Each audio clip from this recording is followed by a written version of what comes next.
What's going on, guys? Welcome back to W.D.Y.D. CSP. What do you do as a central sterile processor? Guys, today I am going back to basics with laparoscopic instruments. First, guys, in decontamination. In decon, guys, when you get your laparoscopic instruments, hopefully point of use separated your instruments as you see here.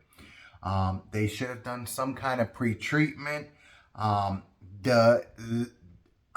the least that they just wiped off the exterior of the device. Do not always assume that the interior was done correctly. So again, what are we doing? We are rinsing. If we're manually cleaning, we are rinsing, we are soaking, we are flushing, we are brushing, we are rinsing.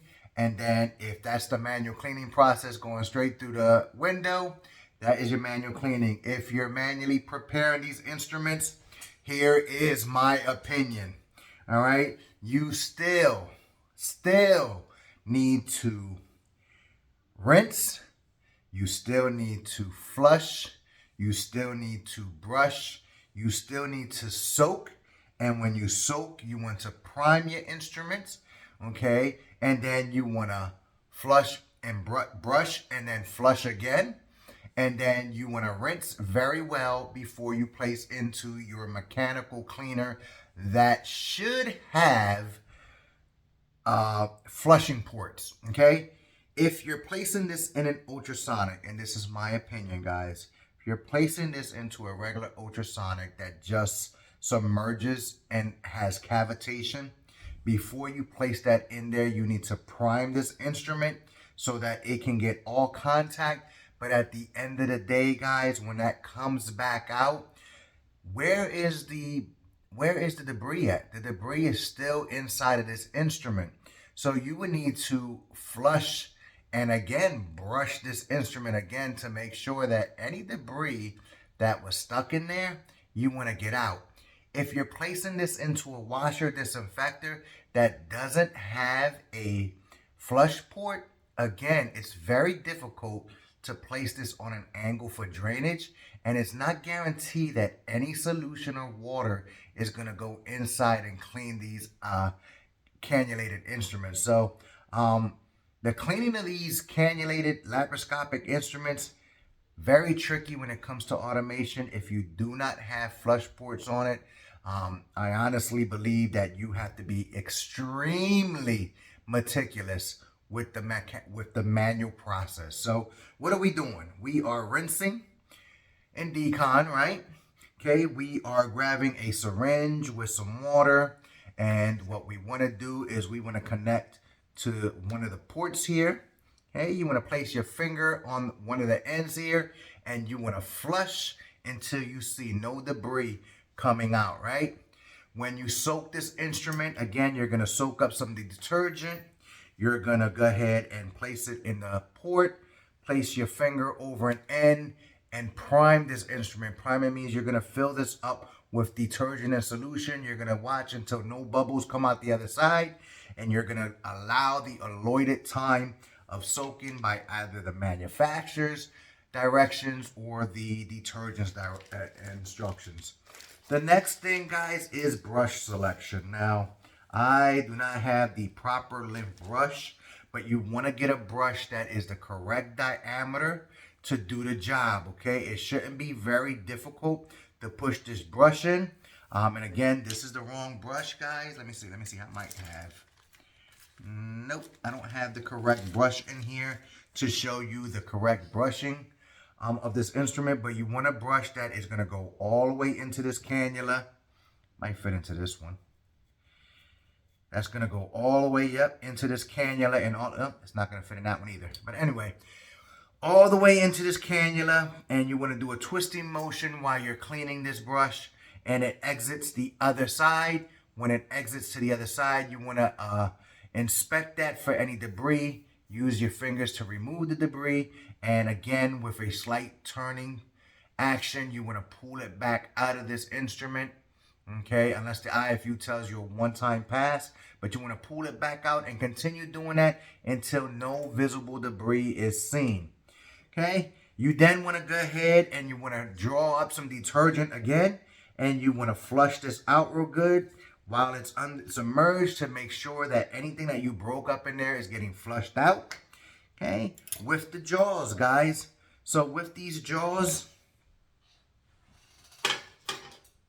you want to go ahead and you want to rinse this off really good, concentrating on the working end as it's soaking when it's the loaded soak time. Again, a soft bristle brush, not the wire brush. I know this makes it easier, but soft bristle brush. You want to hold this instrument open, hold it by the base of the jaw, and you want to give it under the surface of the water. Give it a nice brush of all the surfaces. Okay, you can use a sponge or a non-lensing towel to brush the shaft of this. Same thing with this instrument. And then over to the rinse. When we're rinsing this instrument, guys, it is very important that you thoroughly rinse this instrument and you rinse it, preferably with a brand new syringe. Is you're drawing up water and you're flushing several times until you see the water nice and clear coming out the other side. Okay, that is your manual cleaning process and your process preparating for further mechanical cleaning.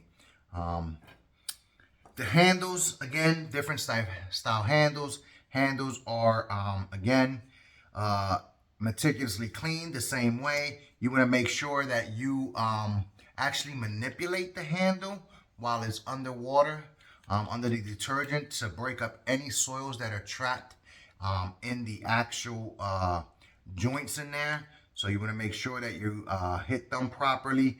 Anything with a cannulation, you want to get the proper size brush if you have it. Okay, proper size brush to go down that cannula and clean it very well. Okay, same thing. You want to go down the cannula and you want to go out to the opposite end. Now this one's probably a little too big. Probably want to get a size that's like so. Go in there, twisting motion, pull out to make sure that you're getting all that debris. All right.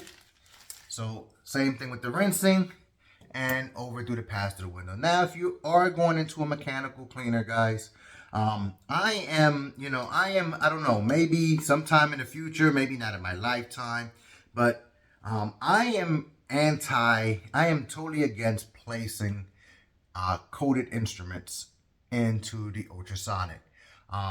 There is many restrictions on what materials can go into ultrasonics. Plastic, rubbers, glass, quart, things of that nature. If you ever place an item with a screw or that screws together in a ultrasonic, you will know from experience that those screws back out. I can only imagine what the ultrasonic action is doing to the coating. This coating is actually adhered to the stainless steel, and I believe that the ultrasonic actually damages the insulation. I don't have any data to prove that, but it's just my opinion. Just thinking about, the type of material that can go into ultrasonics and just the action of the ultrasonic itself. If you're placing this in a metal basket, think about it, the vibrations and the movements. This is scratching against metal. We already go against placing metal items on top because it can damage. But what about the cavitation in the ultrasonic? What is that doing to these instruments, right? Things that make you go, If you're seeing a lot of fails in your ultrasonic, in your laparoscopic instruments, and it's not coming from the OR, you might want to check that ultrasonic, right? But anyway, that's it for the decon process for laparoscopic instruments. Until next time, guys, stay true to yourselves, keep it 100, continue educating yourself. Until next time, peace.